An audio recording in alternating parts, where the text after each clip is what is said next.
I'm back from the National, so wanted to share a little bit of recap of the pickups that I got, some of my thoughts now that I had some time to synthesize my thoughts, and all that happened at the National in that incredible week. So let's get right into it and so much more.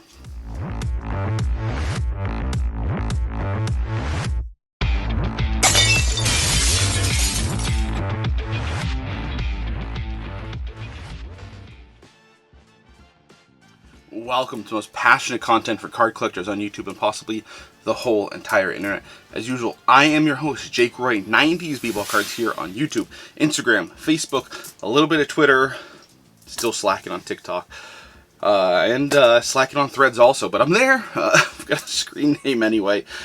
So, yes, the National, what an incredible week. So, shared a little bit of my thoughts from the beginning of the show.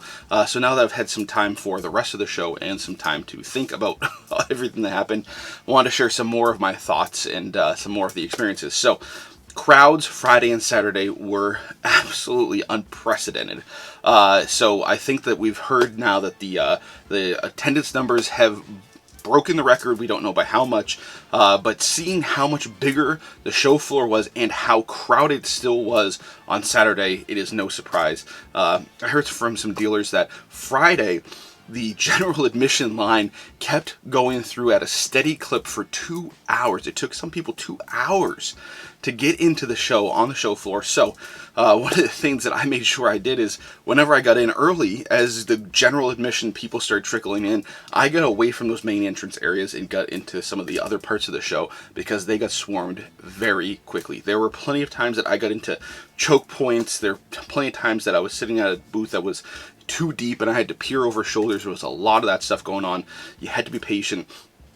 I got worn down. I got exhausted. It was tiring pushing through crowds and hot. You know, the AC was pumping. So early in the morning, you would feel it was a little bit chilly. Once you get all those bodies in there, tens of thousands of people crowding in, breathing their hot breath, trying to make deals, all that kind of stuff, the temperatures definitely rose, and there really wasn't much you could do about it. The AC can only do so much, fans can only push so much air around, so they did the best that they could with what the resources were, but there was just a lot of people, a lot of bodies there, and that's going to happen. So, deals were a little bit slower. I took some breaks. I took more breaks over the course of the week than I usually do. There were plenty of times that, in the past, I would kind of power through for certain days.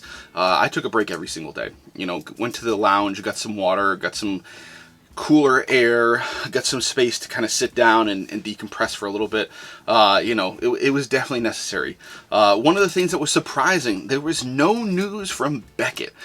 Cage did find the Beckett guy. He took a picture with him, so that was good fun. But I was expecting there were going to be some sort of announcements, some sort of marketing that was going to be happening, and there was none. They were doing their on-site grading, they were doing their RCRs, all that stuff, but no changes, no announcements, nothing of that sort. So they were not in the headlines for one of the first times in the last couple of years at a major trade show, and that might have been kind of their plan, is to fly a little bit lower. So lots of buzz around the PSA booth. That was busy.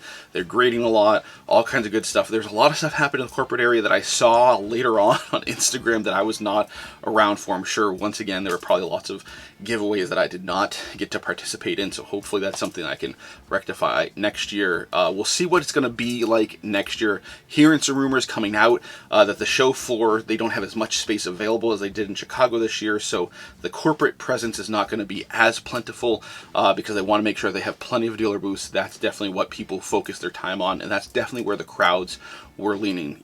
Grading, dealer booths, corporate booths were definitely behind in third place on there.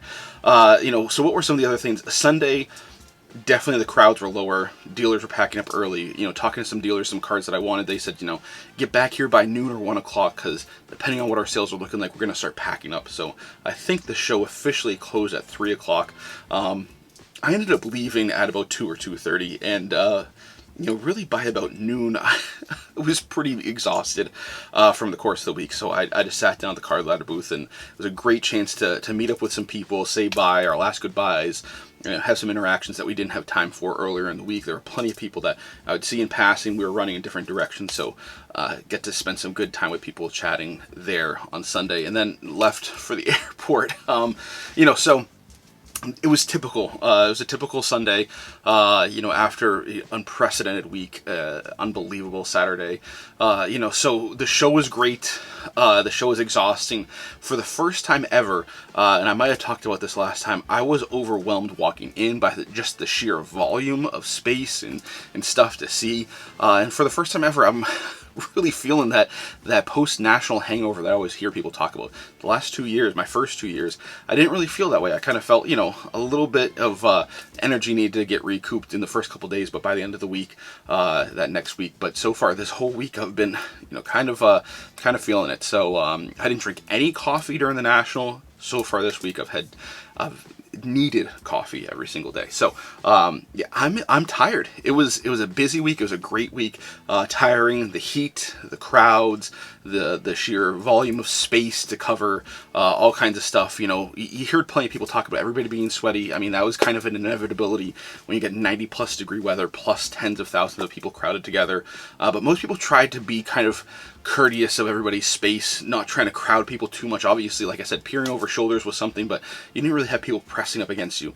There was one exception. I did have somebody that I was walking through a crowd and I felt this very, very wet, very hairy arm just kind of slide up against me. That was kind of gross. But bring your hand sanitizer. I had 2 bottles with me myself. So that's definitely a word to the wise. But most of the people were trying to be very courteous of people's space. I know when I got into some of those choke points, you kind of just hold tight and try to not bump into too many people and try to say excuse me and sorry if you do. So those are some of my thoughts. Let me know any questions that you have, any specific stuff that you might have heard or thought. I'm sure I'm missing some stuff. I'm trying to go over it kind of quickly so we can get right into all of the pickups and all of those stories behind those cards. So let's not waste any more time and get right into that now. All right, so here you see a treasure trove of stuff. So kind of broke it down to a few different categories. So, first we'll go through, some stuff that people gave me, so you can call them giveaways or whatever you want. We'll talk through bargain bin stuff. Everything here was less than $5 each. Some of it as low as 10 cents. We'll talk through some wax. One thing that I picked up from Trade Night, and the other stuff that is all from showcases. So that's kind of what we're going to go through. So first we're going to go through here. This got from Croatian twins, B brothers. You might know them, from Germany. So Kiki and his brother Ivan ran into them. This is a card that was actually produced by Panini. These are actual signatures from them. So something that they had to give to, people that they ran into, friends and whatnot. So really, this was a cool thing to get. Really thankful. So something that that they gave to me. Happy 1-year anniversary. They're telling about some of the stuff they have in the works, so lots more to come from them. They've got like a German language series coming out on Netflix or Amazon or somewhere. Anyway, so really cool stuff coming from them from the card space. And then all of these, really highlighted by this Baron Davis, were given to me by Kyle from Wax Museum. Really excited. He loves Topps Tool. Really excited for this silver. So these are some pennies that I did not have in my collection, so really cool. And then this one here is a legacy collection of Baron Davis, so you can see it on the back. 27 out of 50, so really generous. Really thankful for Kyle for giving me these, additions to my penny PC, and a really, really nice Baron Davis to add to that side quest that I have. So just to kind of get these, we've got a bunch of packs here. Jumbo packs, 99-2000 tops. You've heard me talk about the MVP promotions penny that I'm looking for. So saw these at a dealer booth. It was an open box. They, didn't have all of the packs in there, so they were asking $5 per pack. I said, what could we do for all of them? They said $3.50.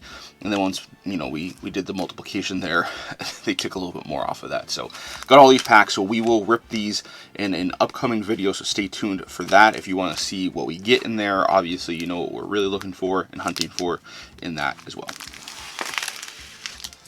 All right, so let's go through the bargain bin stuff. We're not going to spend a ton of time because there is a lot, but just to get a flavor, and like I said, each one of these cards were less than $5 a piece. Actually, most of them were between $1 and $2, and then there are some, you'll see when we get to the stuff that doesn't have any sort of plastic other than a penny sleeve. Those are 10 cents a piece, so some really cool stuff. This is one I already have, but always happy to pick up another one for $1. Mitch Richmond Row Zero. This one was $2.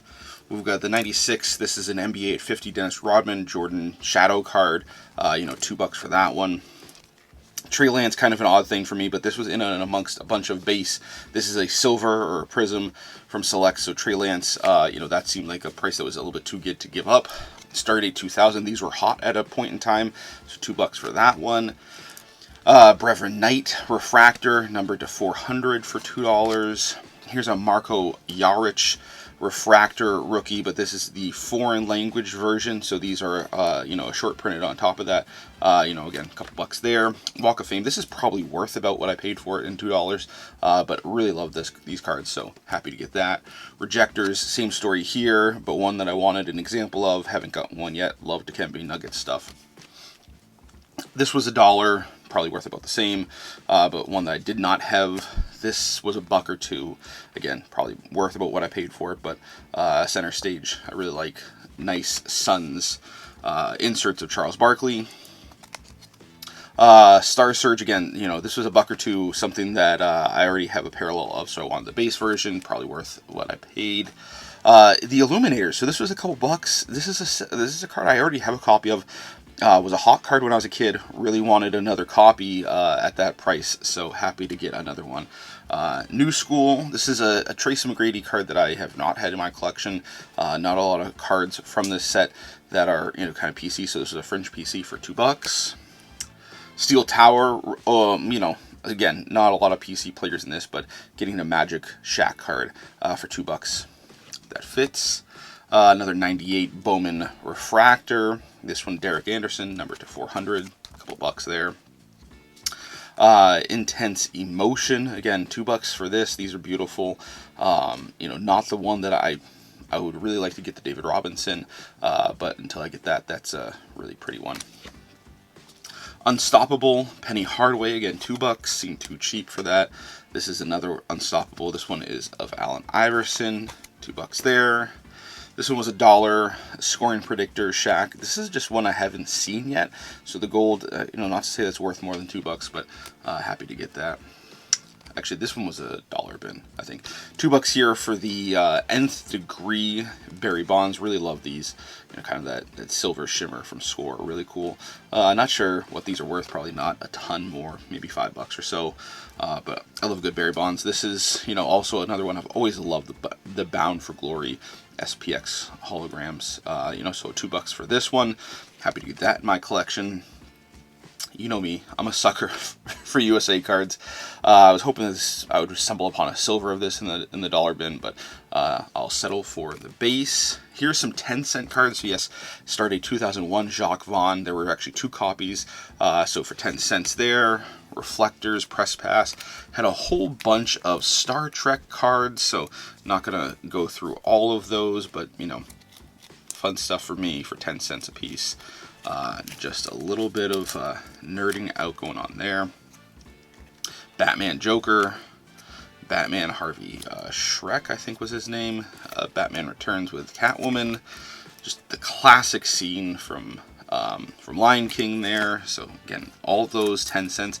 And here are just some historical figures and historical moments. So the Wright brothers, George Washington Carver, Booker T. Washington, Thomas Nast, John D. Rockefeller, who got the Treaty of Versailles, V-Day, and Brown vs. Board of Education. So I thought those were kind of cool to see cards. I've never seen those. You might be more familiar with them than I am. And here's that second Jacques Vaughn. All right. Separate dollar bin, different day, $2 on this Juwan Howard. This is the titanium version, so these are the gold parallels. This is not a $2 card, so happy to pick that up. Another one here, this was another $2 bin at a different booth, and this was the Refractor rookie for Lorenzen Wright. So, you know, 96 Refractor rookies are not $2 cards. Rejectors, KG, I already have a copy of this card. You probably about a $5 card, get it for $2, but mine is not in great shape, so now I have another copy to compare it and keep the better condition one, move the other one on to another collector.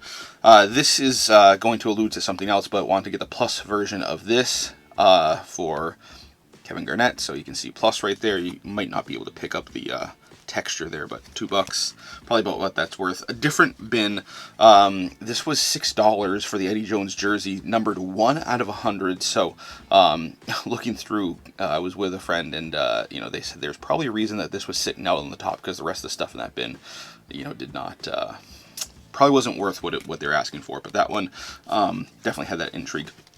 And then these two I actually found on Sunday in a bin that was 2 for $1, so 50 cents a piece. I saw this one, I wanted this one, because these are definitely, you know, more than 50 cents. But I struggled to find another card. I've always kind of liked the Pulsars here from Hoops Premium, so I just grabbed this one just to make this one a 50-cent thing. I probably could have talked to the dealer and gotten this for 50 cents, but then I'm going to walking around with change and stuff like that. So I was actually trying to find some more stuff to kind of get it up to $5, but just there wasn't enough there for me. So settled for these, had to break a 5. You know, it is what it is. So those were all the bargain bins. Again, you know, didn't have a lot of time to do digging, but had success when I did it. You know, not as much success. You know, those span different days. Some were all 1 day, some were 2 days. You know, different stuff. All right, the only thing I picked up at trade night, I did make some sales, but this is the only thing, and I ended up buying this. So it was, you know, you can call it a trade, but the stat wheel spinners. I have a Dikembe. Sean Kemp is a cool one. You know, there's no real PC players in this set, so I was happy to get that. Really like that one. All right, so now we're gonna go through some of the bigger stuff that I picked up in showcases and kind of talk through some of that stuff. All right, so I'm gonna get us some room to work here. All right, so actually I'm going to pull these all off of screen just to kind of keep the element of surprise alive. All right, so the first one you've already seen this. The 96 Thrill Seekers was one I did not have a copy of. I actually got another penny along with this. The person had 3 nice 90s inserts, 2 of which I already had, and one of them I ended up moving to another collector at trade night. So this is the only one I have left to show. The third one I left there, and I know another penny collector went and scooped it up. Just couldn't justify picking up another duplicate. So I found those 3, and this one being the one I'm left with on Wednesday. So, you know, finding bargains on Wednesday is something that is tough to do, but this was a good price. It was a fair price. It wasn't like I got a steal on it. I thought the condition was good. You know, looked at the back of it, you know, typical edge wear, but nothing too dramatic. And I actually saw another collector with a PSA 7. We thought about doing a swap. I looked at the condition of the PSA 7. This one definitely looked like it was in better shape to me. I'm not a trained eye, but I could see the PSA 7 had some surface, you know, some spots where you could see some white through, and the back edges were worse. So stuff that would impact the eye appeal for me. So I decided to stick with this copy, and it's going to stay raw. I'm not going to remember which days, but so here we have the 2014 Kaboom. You know, I've talked about this in 2021. I tried getting a copy. Prices were really high. There were 3 or 4 copies that I ran into. I think an SGC10, 2 PSAs, maybe an 8 and a 9, and I don't know if there are any raw copies. But anyway, the prices were high. Atlantic City prices were still high. So I ran into a PSA 8 on Wednesday.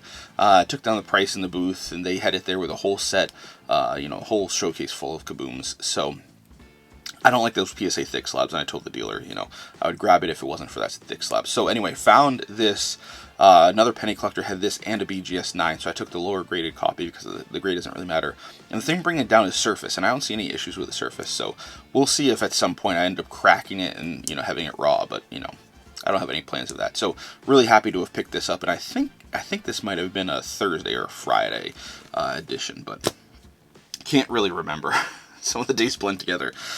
This one is one I was really happy to, you know, really by chance stumble upon. So the 96 Press Pass game used jersey of Allen Iverson. So this was actually the first ever set for basketball cards to have game used jerseys in them.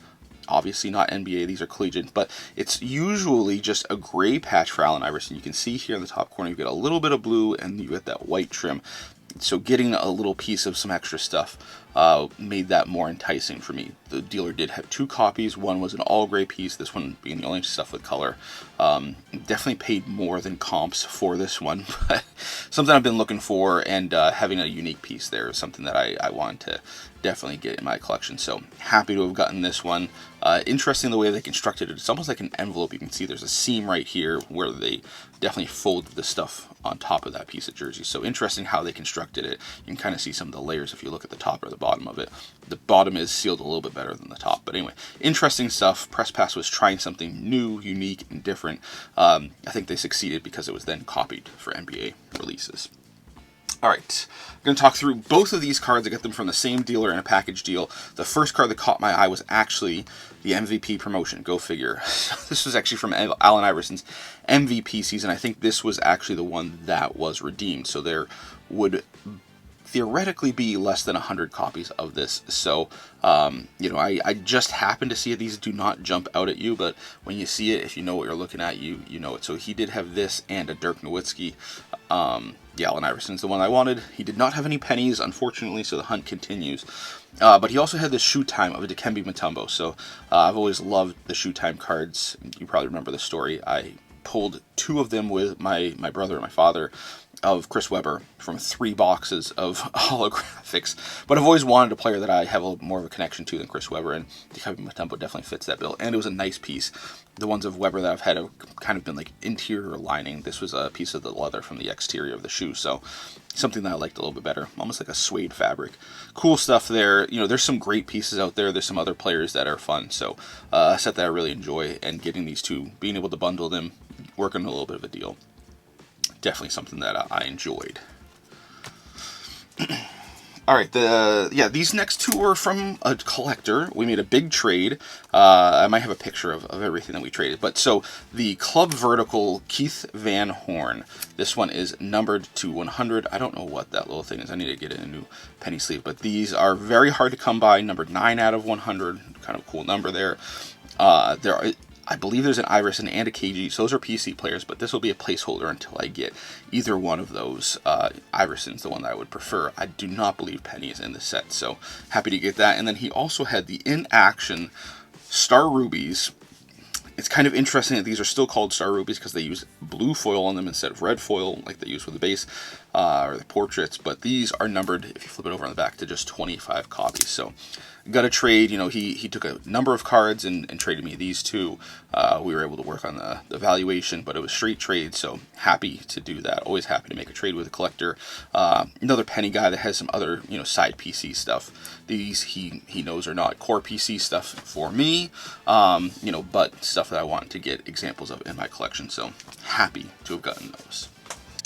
Alright, this is one that I just saw at a dealer booth. I've already got a couple of raw copies of this, but getting a PSA 9, it gives me an opportunity to take a look at the condition of the copies that I have, compare it to this, see which is in better shape. You know, this might not stay in my collection. The price was fine. It was less than $50 for this one. You know, so not an expensive slab of Penny, but a really cool card. I've always really enjoyed this Total O and how the colors work for the Magic uniform. So, yeah, I explained the reasons there. Here's another kind of fringe PC. Hot numbers, you know, here's the second lenticular card.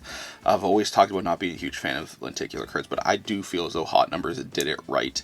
There's a couple other lenticular cards that really do it well. I have an Eddie Jones in my collection, but I always wanted a Dennis Rodman, so I found one in a PSA 9. It's in good shape, clearly.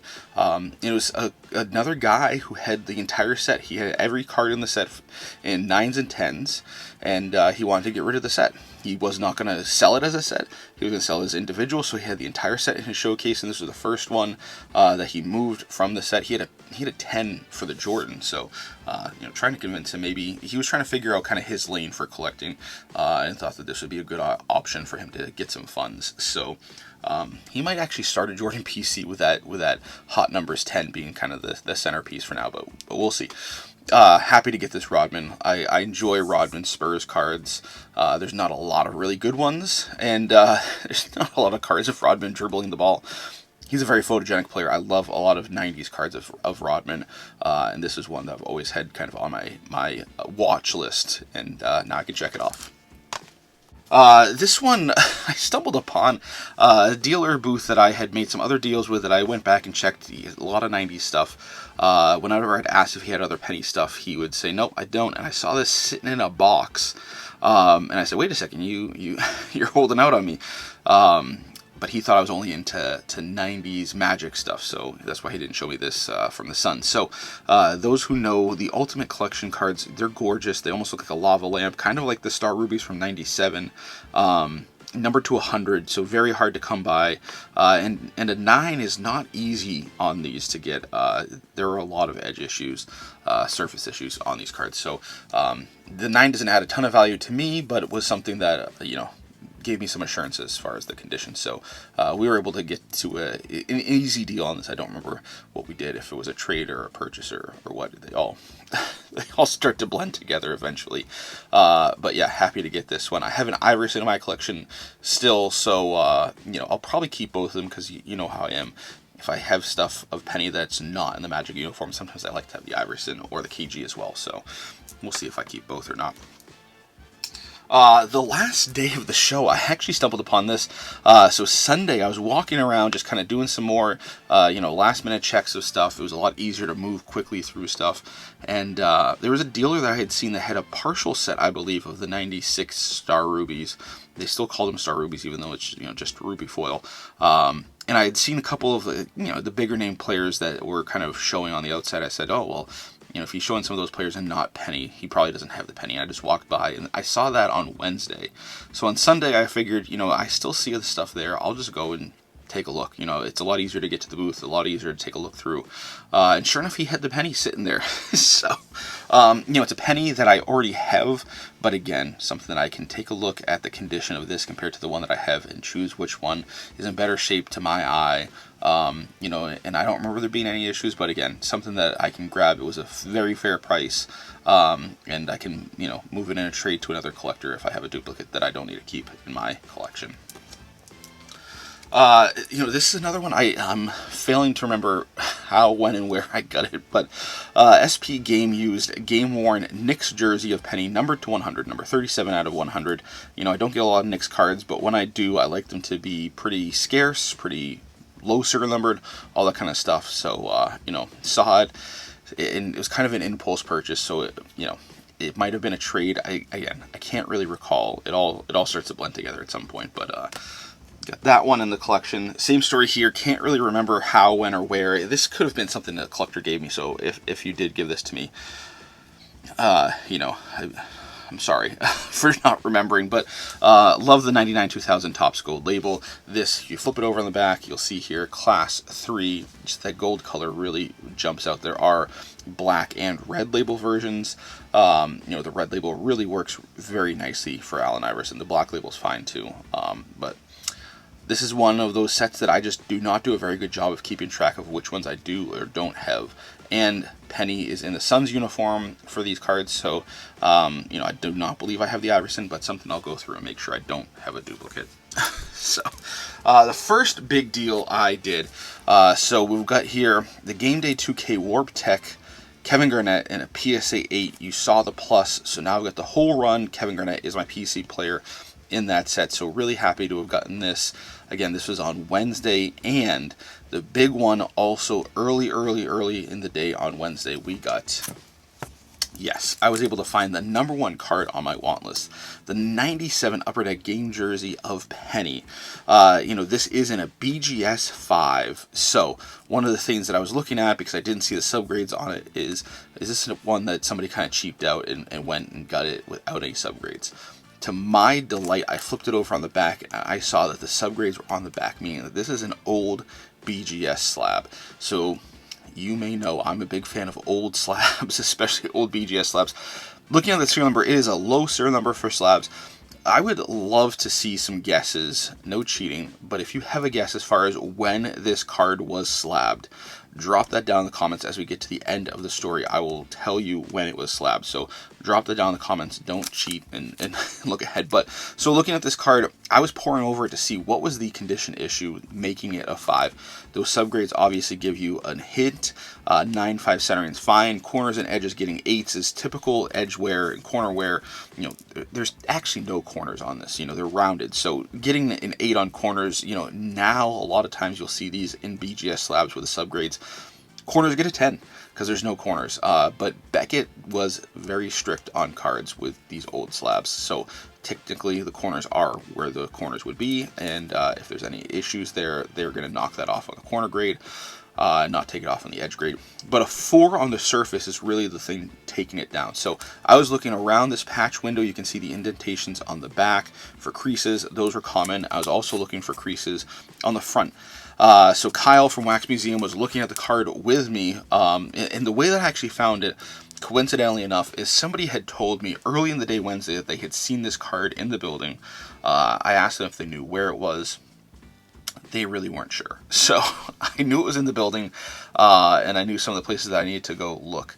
And thankfully, because of that video that I made with the top 5 want list, Kyle had seen it and saw this, shot me a picture of it, texted it to me with the booth number. I was actually luckily close to the booth, so I came, you know, very quickly, very briskly walking over there.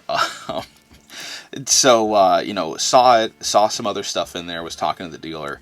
So Kyle was there with me. We were pouring over it. The only issue that I can see that I think might have given it a 4 on the surface is right along the edge of this patch window, this black edge here. There is definitely some issues. I don't know what to call them exactly. But the nice thing with it is right along that black border, and this being a very nice piece that has 2 pieces of the pinstripes. You get 2 white pieces. There is a little bit of white that also helps hide that. So it is very well hidden. It does not take away much, if anything, from the eye appeal. And having it graded so I kind of knew where the issues were rather than it being raw and me just not seeing it until I got home, definitely gave me some reassurance. Of course, the grade was something I could use as a negotiating point for the dealer to give me a better deal. You know, packaging these 2 cards together was also something that helped. So that's the story of how I got it. Now, when I showed this off to some friends, Chris from Card Ladder was taking a look at it, loved the old slab as well, found out that this card was slabbed in 2002. So this has been in this slab for over 2 decades at this point. You know, so knowing that piece of history, knowing how strict they were with grading these cards at that point in time in Beckett's history, you know, gives me some more reason why I want to keep it in there. The old Beckett with the leaves and all that kind of stuff. It's got all the stuff I love of Beckett slabs with the exception of the white flip. But all that history and all the other things that I love definitely add more to it than the white flip takes away. So really happy to have finally gotten this one in my collection, to the way that it came about, all the pieces lined up. So this was Wednesday, early in the day. I had already, you know, really done everything and more than I could have hoped for. So this started off the week in a very positive direction that you see everything else I was able to accomplish. It was quite a week of success and great stories and great cards and great memories and time with friends and all kinds of goodness that this just kicked it all off. All right, so that's what I picked up. Those were my thoughts. You know, as every year comes, I learn new stuff. So there are definitely some tactics that I learned from other collectors that were successful for them this year. We'll see if they are still available next year, if it's something that's still viable options that I'll try to leverage to have even more success. But it was a great year. I'm going to have to go over my top 10 want list and, you know, going into next year's National, assuming that I can go, because that's, you know, never a guarantee. But that top 5 list might look very different because having checked off some of those cards, you know, we might start getting into some of those top tier Iverson cards that I want to get in my collection that are going to make into that top 10 and maybe even the top 5 list soon. So we'll see, you know, how much longer that list stays 100% Anthony Penny Hardaway. But obviously, we know the number 2 card is now going to be the number 1 card unless I'm able to pick that up in the next 6 months or so. So, really a blast. I had a blast. It's always great. It's like a second Christmas in July, I think we call it. And you all know how I feel about Christmas. So it's a great time of the year. This is a great time to see friends and meet up with people, meet new people, all kinds of fun stuff. And the cards are a nice addition on top. So that was my experience. Those were my pickups. Those were my thoughts. Like I said before, drop me any questions. Let me know if there's anything that you were thinking from your experience, or questions that you had watching other people's experiences or hearing about mine. So if you're new here, please consider subscribing and hit that bell icon so you don't miss any videos in the future. New videos dropping once, sometimes twice a week, with looks into my PC, occasional collector interviews, 90s pack openings, occasional show reviews, and so much more. Thanks, we'll talk later.